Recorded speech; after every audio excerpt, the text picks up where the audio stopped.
How many square feet is this? A little bit over 20,000 square feet. I didn't tell them I want a big old house. How they train? Put them in here for like 2 weeks. The blue one is my best, my first belt when I was 16 years old. Boxing is the sport that takes ordinary people from extraordinary poverty and hands them extraordinary money in the shortest possible time. A fighter can go from sleeping on a gym floor to signing a contract worth $30 million inside 5 years, sometimes less. That velocity, that sudden, violent crossing of a financial threshold, produces a very specific kind of spending. And nowhere does that spending express itself more loudly, more visibly, or more permanently than in the houses these men build and buy. The mansion is the ultimate statement. Not the car, not the watch, not the private jet, the house. It's the thing that stays. The thing you can drive past. The thing you can point your children to. For fighters who grew up with nothing, who learned early that the walls around you determined your value in the world, a house of this scale is not an investment. It is an argument. A declaration that they arrived and that nobody can take it back. Most of the time, someone does take it back. But the houses themselves, the detail, the dimension, the sheer ambition of them, remain some of the most extraordinary private residences in the world. Floyd Mayweather, the man with 3 mansions and a philosophy. Floyd Mayweather's approach to real estate mirrors his approach to everything. Own multiple, make each one its own statement, and never acknowledge what any of it actually costs to maintain. My mentality is always about, working smarter, not harder. His flagship property for many years was his Las Vegas mansion, a $10.6 million compound with 11 bedrooms and 14 bathrooms. More bathrooms than most high-end hotels. The house contains indoor and outdoor swimming pools, a wine cellar with its own small vineyard, and 2 underground garages that collectively house a car collection worth more than $20 million. He keeps all white cars in Las Vegas, all black cars in Miami. This is not a coincidence. This is a system. The underground garage also contains a cinema capable of seating 50 people because the standard-sized home theater was apparently insufficient for a man who does things at scale. His walk-in closet is 2 stories tall. Then there is the Beverly Hills property, which he purchased in 2017 for $25.5 million cash. A French modern mansion behind high hedges and iron gates half a block from the Beverly Hills Hotel. 15,000 square feet on a half-acre lot, 6 bedrooms, 10 bathrooms, a wood-paneled library with a fireplace, a cocktail bar with a glass-encased wine wall that holds 300 bottles, a gourmet kitchen, and a home theater. He had the interior redesigned extensively, adding artwork celebrating his career and personal touches that make the house feel less like a showroom and more like a very expensive version of Floyd Mayweather's personality installed into a building. In 2024, he listed it for $48 million, nearly double what he paid, though it remains unclear if it sold at that figure before his financial situation became more complicated. His Miami compound, purchased in 2021 for $18 million on Palm Island, was eventually sold for $22 million. A $4 million profit on a home he held for a few years, which is, on the surface, exactly the kind of transaction the money persona would endorse. The broader picture of what happened to that profit is more complicated, but the house itself was a magnificent piece of real estate. 3 cities, 3 properties, 3 different color schemes for the car collection in each garage. Even at the beginning of his financial difficulties, Mayweather's approach to housing was a masterclass in making wealth legible from the outside. Evander Holyfield, the largest single-family home in Georgia. Nothing on this list, nothing in boxing, nothing in American professional sports history, quite compares to what Evander Holyfield built in Fairburn, Georgia. He started work on it in 1994 at the absolute height of his career, in the years when he was making $30 million per fight, and believed, as champions tend to believe, that the money would continue indefinitely. By the time it was finished, the mansion encompassed 54,000 square feet, 109 rooms, 17 bathrooms, 3 separate kitchens, a 2-lane bowling alley, a movie theater that seated 135 people, a boxing gym, a baseball field on the property, a swimming pool containing over 350,000 gallons of water, the largest private pool in America at the time of construction. The address of the estate was Evander Holyfield Highway because Fayette County had renamed the road in his honor. The estate sat on 235 acres of Georgia countryside. Holyfield later admitted in an interview that he had never actually asked for a house this large. He had told the builders to start and trusted that the money was there and nobody stopped to check how big it was getting, because nobody wanted to be the one to tell the heavyweight champion of the world that his house was too large. It cost approximately $1 million per year just to maintain. So we have nobody to check to how big it, because I didn't tell them I want a big old house. The monthly electricity bill, in a year when he put up an elaborate holiday light display on the exterior, reached $17,000. He had 11 children with 6 different women, paying child support to each household simultaneously. He invested in a recording label and a Christian television network, both of which failed. By 2008, the bank was foreclosing. By 2012, Holyfield owed the mortgage holder $14 million plus over $200,000 in back taxes. The bank sold the property to J.P. Morgan Chase, who eventually auctioned it for $7.5 million, a fraction of what it cost to build. Rick Ross eventually purchased the estate for $5.8 million. The road is still called Evander Holyfield Highway. Canelo Alvarez, the champion with 2 worlds, Saul Canelo.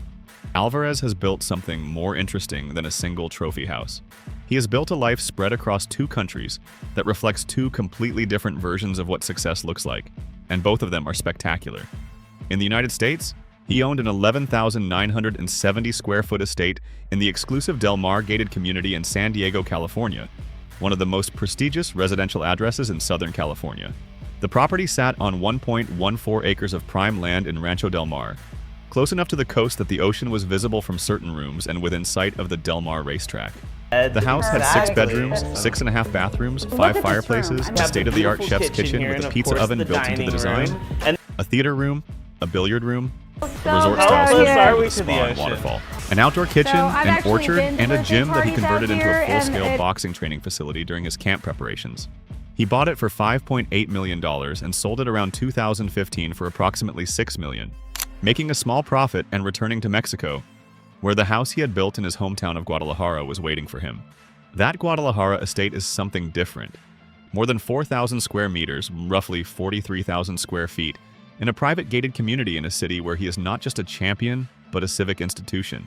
The mansion has a terrace capable of hosting 200 guests for parties, 2 separate guest houses inside the property perimeter, a dedicated poker room because poker is among Canelo's most serious non-boxing pursuits. This is for special occasions. The Rolls Royce. I never drive. I always in the back. His car collection lives there, including a Ferrari LaFerrari valued at $1.3 million, a Mercedes G63 AMG 6x6 of which only 100 exist in the world, multiple Bugattis, and a fleet of other exotics.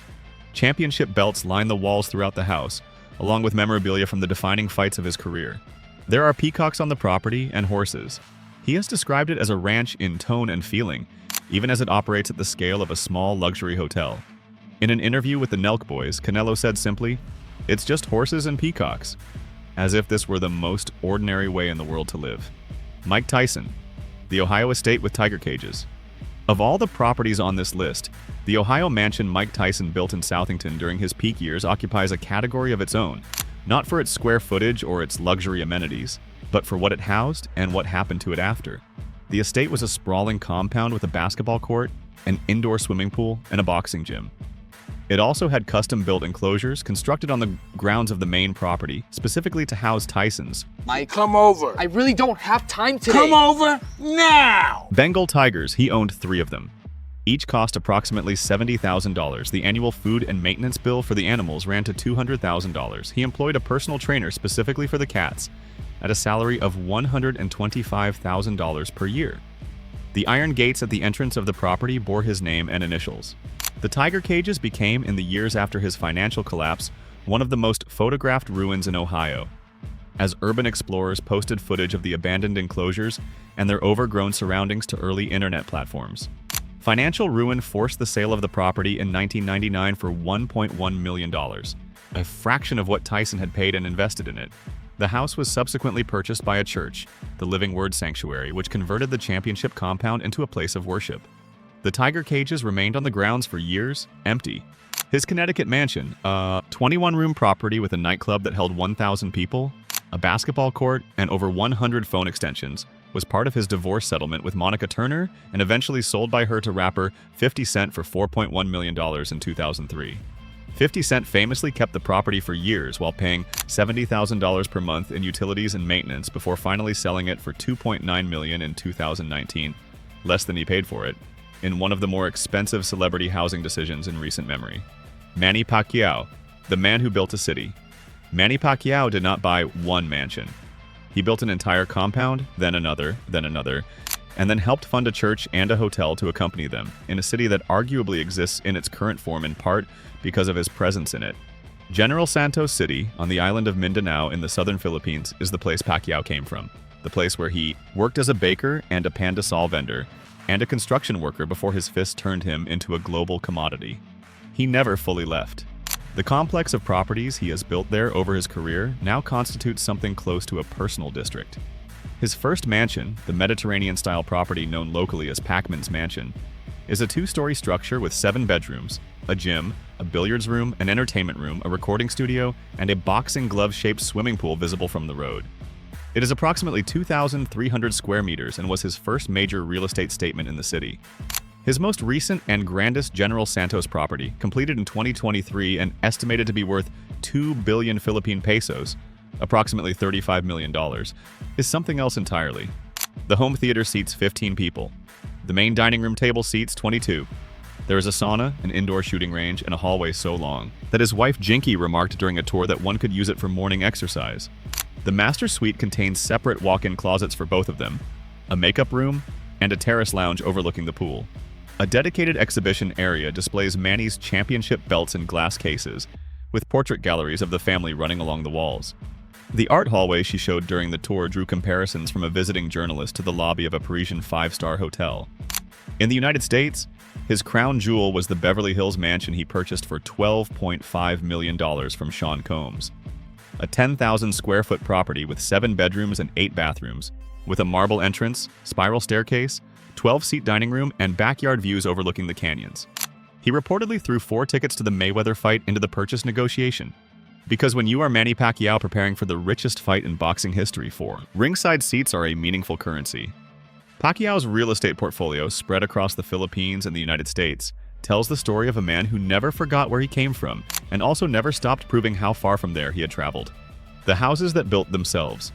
What is remarkable about all of these properties is not the features, the bowling alleys, the tiger cages, the boxing glove pools, the 22-seat dining tables. It is the speed at which they arrived. These men went from gyms in poor neighborhoods to the most expensive residential addresses in their respective countries inside the span of a single career. The houses they built are proportional not to their income over time, as a banker or lawyer might accumulate wealth, but to the sudden, violent shock of a purse that arrives all at once and disappears faster than anyone prepared for. The house is the last thing to go. Long after the jet and the car collection and the entourage and the gambling debts, the house remains, sometimes literally. The Holyfield estate is still standing on its road that still carries his name, housing people who have nothing to do with boxing. Sometimes symbolically, Canelo's Guadalajara property with its peacocks and poker room and 200-person terrace is still exactly where he left it, waiting for the next camp. The mansion in boxing is not a home. It is a monument, built by men who needed the world to see them. And the world, it turned out, was always watching.